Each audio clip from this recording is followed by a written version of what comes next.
আপনারা হয়তো অনেকভাবেই মুরগির মাংস ভুনা করেছেন, তবে দেশি মুরগির মাংস এভাবে ভুনা করলে একটু বেশি টেস্ট হয়। আর এটা কিন্তু আমি একদম সংক্ষেপেই আপনাদের সাথে শেয়ার করব, যেটা দেখতে যতটা লোভনীয়, খেতেও মাশাআল্লাহ ততটাই কিন্তু টেস্টি একটি খাবার। মাত্র ২টি টিপস ফলো করলেই কিন্তু আপনারা এইরকম পারফেক্ট একটি দেশি মুরগি ভুনা করতে পারবেন, যেটার টেস্ট হবে একদম 100-এ 100%, কোনো রকম কম্প্রোমাইজ হবে না। বাই দ্য ওয়ে, আসসালামু আলাইকুম everyone, welcome to Naba Islam kitchen. তো চলুন শেয়ার করছি আজকের রেসিপিটি। প্রথমেই দেখতে পাচ্ছেন এখানে আমি একটা মিক্সিং বাটিতে এখানে ১ কেজির মতো দেশি চিকেন আছে। আর এখানে কিন্তু বড় সাইজের একটি মুরগি থেকে এইটুকু চিকেন হয়েছে, তো আমি সম্পূর্ণটাই নিয়েছি। তো আপনারা চাইলে একই প্রসেসে কিন্তু এখানে সোনালী মুরগি কিংবা কক মুরগি এখানে রান্না করতে পারেন। তো আমি এটা দেশি মুরগি নিয়েছি। এখন কতগুলো ইনগ্রেডিয়েন্টস দিয়ে এটা ম্যারিনেট করব। এর জন্য আমি হাফ চা চামচ লবণ, ১ চা চামচ হলুদ গুঁড়া, ১ চা চামচ মরিচ গুঁড়া, ১ চা চামচ জিরার গুঁড়া, হাফ চা চামচ ধনিয়ার গুঁড়া অ্যাড করে দিয়েছি। এখন কিছু পেস্ট মশলা ব্যবহার করব। আদার পেস্ট ব্যবহার করলাম এখানে ২.৫ চা চামচ, রসুনের পেস্ট ব্যবহার করছি ২ চা চামচ। রসুন থেকে কিন্তু এখানে আদার পেস্ট হাফ চা চামচ বেশি অ্যাড করতে হবে। এরপর অ্যাড করে দিচ্ছি সয়া সস, এখানে আমি ১ চা চামচের মতো অ্যাড করেছি। তবে আপনাদের হাতের কাছে সয়া সসটা না থাকলে আপনারা স্কিপ করতে পারেন, আর দিলে মোটামুটি একটা ভালো টেস্ট আসবে। এখানে সয়া সসে কিন্তু প্রচুর লবণ থাকে, অবশ্যই লবণটা বুঝে শুনে অ্যাড করবেন।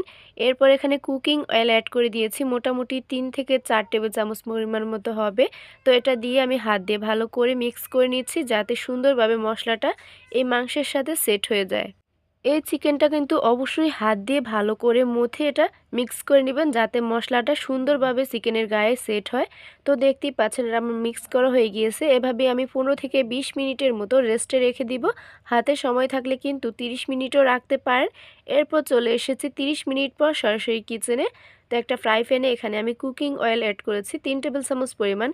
তেলটা গরম হয়ে গিয়েছে, এখন কতগুলো গরম মশলা অ্যাড করে দিয়েছি। তো এখানে আমি মাঝখান থেকে তেজপাতা ২টি ছিঁড়ে দিয়েছি, দারুচিনি, এলাচ, লবঙ্গ অ্যাড করে দিয়েছি। ১ ইঞ্চি সাইজের ৩ টুকরো দারুচিনি অ্যাড করেছি, আর এখানে ছোটো সাইজের অনেকগুলো এলাচ অ্যাড করে দিয়েছি।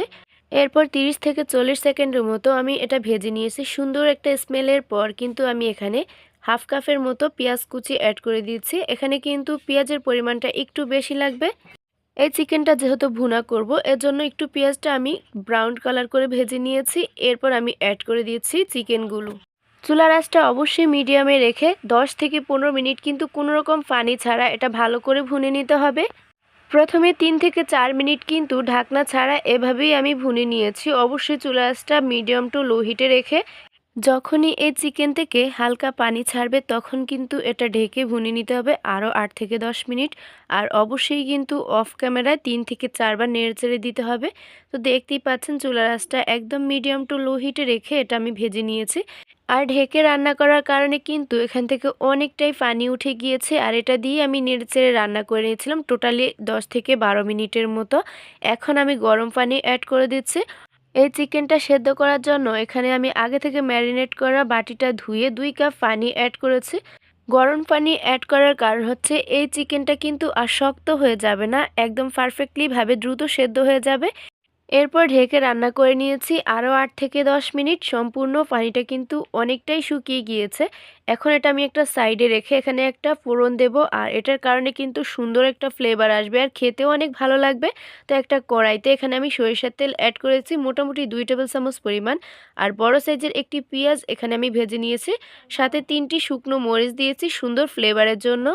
অবশ্যই কিন্তু এই ফোড়নটাতে সরিষার তেল ব্যবহার করতে হবে, তাহলে কিন্তু সুন্দর একটা ফ্লেভার আসবে।